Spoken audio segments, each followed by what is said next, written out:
What up, y'all? So, if you're an Eminem fan, you've heard what he thinks about his mom. I just found out my mom is more dope than I do. My mom got Valium and lots of drugs. I know from taking like a slut. Okay, mom. Oh, now he's raping his own mother. Mother, are you there? I love you. I never meant to hit you over the head with that shovel. It's like my mother always told me. So, when you hear a song from him where it says this, Maybe we took this too far. it's like, yeah, you think? I mean, look, I love Eminem, man. Probably top one, second to none in terms of best rappers. But for however good half of his songs are at flexing undeniable, jaw-droppingly incredible lyrical skill, the other half of his songs is just this Jerry Springer-level redneck soap opera about his family drama between his mom and his girlfriend. And as a fan, after a while, it's like, goddamn, dude, I know more shit about your family drama than I know about my own. But okay, before we get started, this was a Ko-fi-requested song review by the Animal King, as well as being a Patreon-voted episode. You see, since my request queue's been looking like a CVS receipt lately, I've been letting patrons decide on which ones get bumped up next. So hop on over to the Patreon and you can help decide the next episode. Now, off the bat, I do have to say, I just love the songcraft of this track, starting off with the beat based on John Lennon's Mother, a song where the legendary Beatle also has a pretty bumpy relationship with Mommy Dearest. Yeah, you had me, but I never had you. But in an unexpected twist, the song's actually about Eminem forgiving his mom. At least for the most part, anyways. Like, it starts off with Nate Roos from Fun.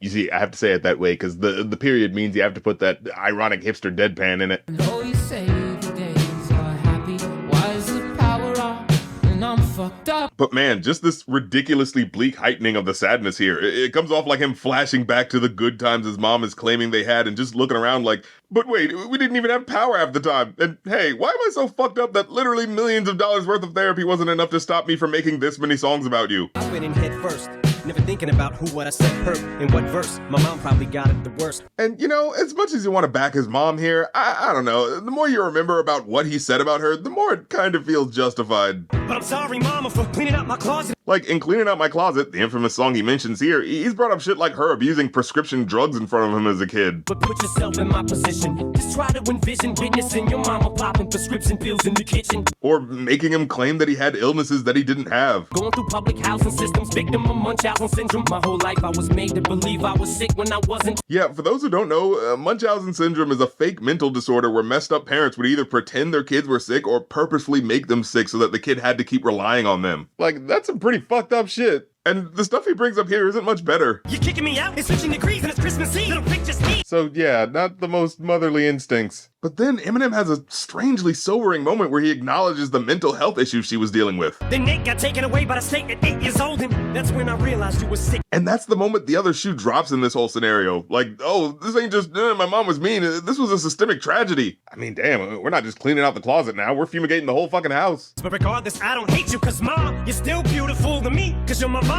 Aw, that's actually sweet. I mean, Eminem's version of affection still sounds like it's holding a knife to her throat while he's saying it, but hey, it's progress. But I love you, Debbie Mathers. I mean, hearing Eminem, the guy who's dragged his mom's name through the mud from here to Detroit and back again, hearing this guy give sincere, unironic praise and love to his mom, this is fucking huge. It's literally unimaginable. It's what the Who's in Whoville must have felt when they saw that the Grinch's heart grew 3 sizes. But yeah, as the song goes on, he puts a strong focus on her perspective and what she was dealing with. Never meant that far to take it though, cause now I know it's not your fault, and I'm not making jokes. But now the medication's taking over, and your mental state's deteriorating slow. It's pretty much like the POV of the music video, which just becomes so heartrending as it goes on, telling this story from her perspective of a drug-addicted mom seeing her son trashing her while gaining so much astronomical success. And as things go on, it's this montage of her trying to visit her son at his mansion only to be rejected as part of a no-enter list. And just on a song construction note, I always love the way Eminem does that thing where he ties the end of his verse directly into the sentence structure of what's being said on the hook. And it wasn't fixable or changeable, and to this day we remain estranged, and I hate it though, but I guess we are who we are. But also he takes it a step further here, because the line that he says at the end of the first verse is what he ends up repeating to start the beginning of the second verse. cause to this day we remain estranged, and I hate it though,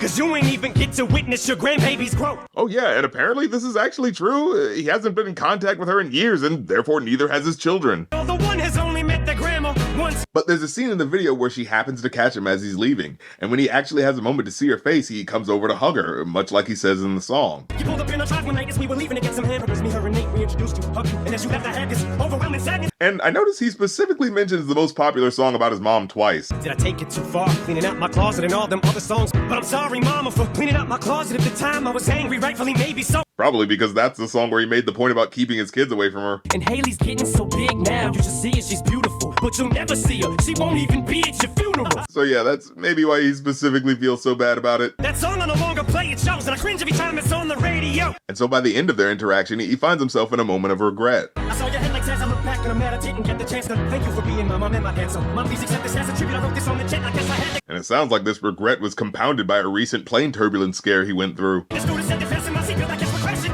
So if I'm not dreaming, I hope you get this message that I will always love you from afar. You're my mom. However, things end with a bit of a bittersweet note, as despite wanting to honor her with the song that he made, it seems like he still kind of wants to keep his distance from her. And, you know, you could say it's harsh, but maybe it's just still a limit he needs to set as an emotional boundary. Like, you know, they did some pretty rough shit against each other. But despite that, he still created the song as a tribute to her. And after years of talking shit about her, he's humanizing her here as a woman who's been dealing with her own personal crisis, with his upbringing being one of the unfortunate side effects. But I guess, to paraphrase a wise quote from Family Guy, the good Lord said to honor thy mother and father. They never said anything about liking it. Well, overall, I'd give this a 4 out of 5. Yeah, it still has that jagged, late-period Eminem flow that sounds like he's fighting with his own tongue sometimes, but the heart of this track really shines through. This might be the realest, most vulnerable thing he's ever recorded. It's Eminem, no longer as the angry, vengeful son, but as a mature, grown man who's taken the baby steps to breaking the generational curse of family dysfunction, and I gotta give him credit for that. Well, I'm the rap critic. You don't have to like my opinion, but...